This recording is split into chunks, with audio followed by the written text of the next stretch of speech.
If you clicked on this video, you're probably looking for a way to become more disciplined, and most of people will tell you the same. Use more willpower, stay motivated, push harder.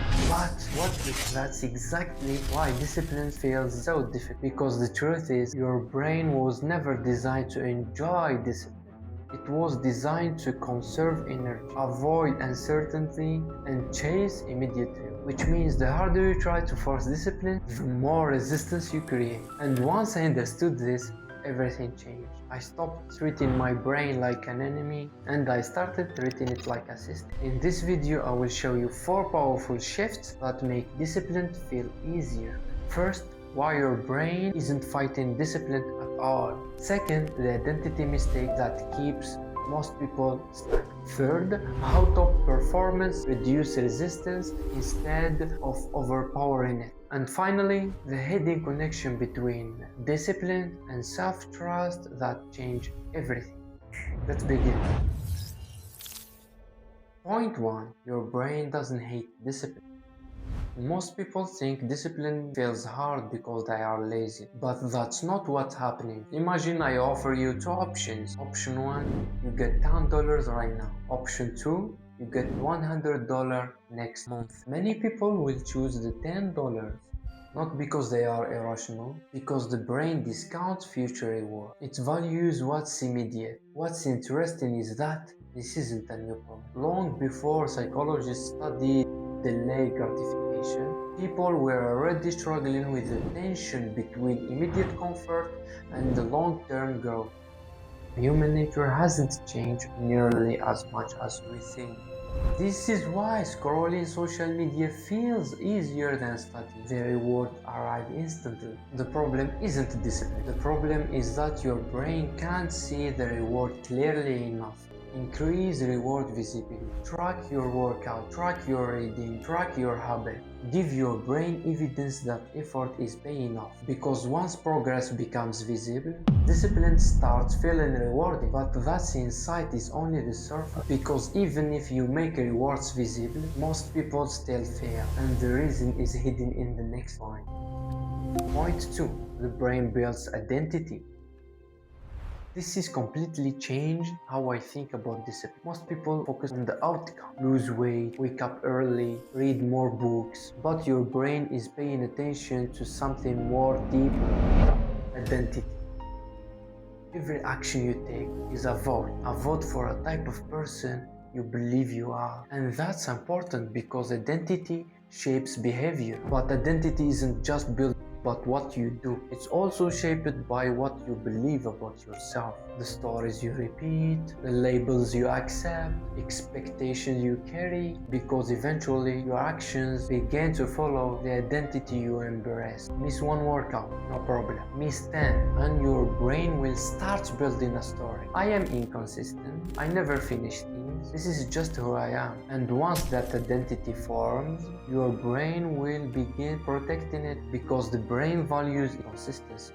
Even when the identity is hurting you, that's why instead of chasing outcomes, start collecting identity value. Don't ask, did I finish the entire workout? Ask, did I act like a disciplined person today? One workout, one pain, one promise kept. Every action becomes evidence. Evidence becomes identity. Identity becomes behavior. And behavior becomes your future. Let me ask you a question. 5 years from now, if you keep repeating your currently habits, who will you become? Not what you will have, who will you become? Because every habit is shaping an identity. Every day, whether you notice it or not, you're chasing vote for the person you are becoming. Keep that thought with you, because the next idea explains why most people never follow through on the identity they want to build. Point 3. Shrink the resistance. One of the biggest lies in self-improvement is this: if it's important, it should be difficult. Not true. The best habits are often embarrassingly easy because your goal isn't intensity. Your goal is consistency. Want to read? Read 1 page. Want to exercise? Do 1 push-up. Want to pray? Start with 1 minute. The brain hates friction. Every extra step creates resistance. And resistance kills consistency. The secret isn't making yourself stronger, it's making the habit smaller. Small enough that your brain stops arguing. Because once you start, momentum takes over, and momentum is far more reliable than motivation. But even the momentum isn't the deepest layer, because underneath discipline, there is something even more important. Point 4. Discipline is self-trust. Think about the promises you made to yourself. I'm going to wake up early. I'm going to stop procrastinating. I'm going to be consistent. How many did you keep? And how many did you break? Most people think discipline is about controlling themselves, but discipline is really about trusting themselves. Every broken promise sends a message: my word doesn't matter. And eventually, you stop believing yourself. And that's why the solution isn't making bigger promises.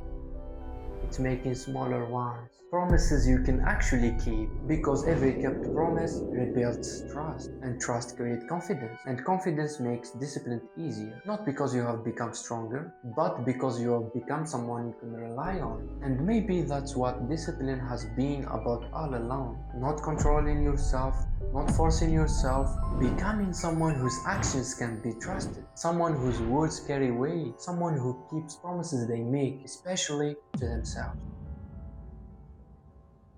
So, if discipline feels difficult, don't fight your brain. Understand it. Make rewards visible. Build identity instead of chasing outcome. Shrink resistance until action feels inevitable. And most importantly, keep promises to yourself. Because discipline isn't about becoming a different person. It's about becoming who you've been capable of being all along. And when you stop working against your brain and start working with it, discipline stops feeling like punishment and starts feeling like freedom. Maybe discipline was never about forcing yourself in the first place. Maybe it's about becoming a better steward of the life you have been given, of your time, your attention, your potential. Because every gift becomes a responsibility once you recognize it. Because every day you are becoming someone, whether intentionally or unintentionally. The question is, who?